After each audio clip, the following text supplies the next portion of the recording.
Vous voyez, c'est comme ça. Hein? Tu vas appeler un ex-combattant aujourd'hui, il va venir, tu vas vouloir l'interviewer, il va avoir peur parce que l'État va les arrêter. On ne peut pas continuer. C'est pas possible.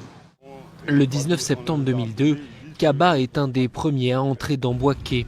Aujourd'hui, il veut nous montrer ce que ces hommes, tous d'anciens combattants de la rébellion des Forces Nouvelles, sont devenus. Ce sont eux qui ont chassé du pouvoir Laurent Gbagbo au prix d'une décennie de crise. Pendant 10 ans, ils vont tenir tête au pouvoir central jusqu'à la prise de pouvoir d'Alassane Ouattara. C'est un impératif pour chacun de parler du premier ex-combattant. Ces anciens combattants, démobilisés, sont désormais pour la plupart chauffeurs de mototricycles. Il n'y a même pas autre activité encore. Et puis miséralement, très miséralement. Depuis 6 h du matin, voilà ça. 6 Comment h du matin. Je n'ai pas encore gagné ça. Le premier qui a 500 francs, 6 h du matin, je sois 6 h du matin, je suis en l'air là. Ça déjà, quelle est 11 h combien? Donne-moi l'air.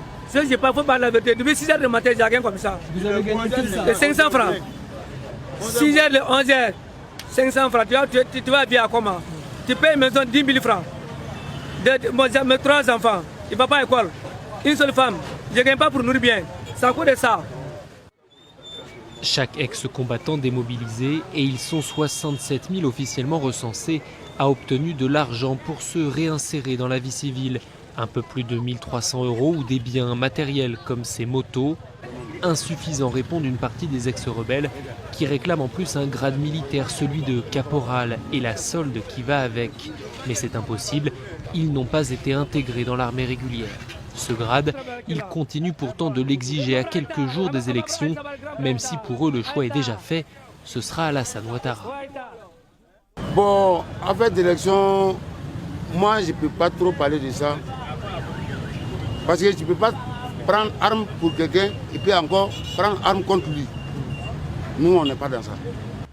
Kaba Sori a dû convaincre tous ses anciens frères d'armes d'accepter d'être filmés. Un peu plus loin, dans cet atelier de mécanique, cet homme lui refuse catégoriquement. Pourquoi tu ne peux pas parler devant l'écran? Voilà, c'est tout. Même ça, vous pouvez me dire. Voilà, tu peux dire ce que tu as dit là. Non, non, non. Hein? Les gens ont peur. Non, ils ont peur. Ils ont peur. Mais ils ont peur. Bon, vous voyez, c'est comme ça. Hein? Tu vas appeler un ex-combattant aujourd'hui, il va venir, tu vas vouloir l'interviewer, il va avoir peur parce que l'État va les arrêter. On ne peut pas continuer. Ce n'est pas possible. Nous réclamons nos droits, notre statut de caporal. Et c'est un impératif pour l'État de donner.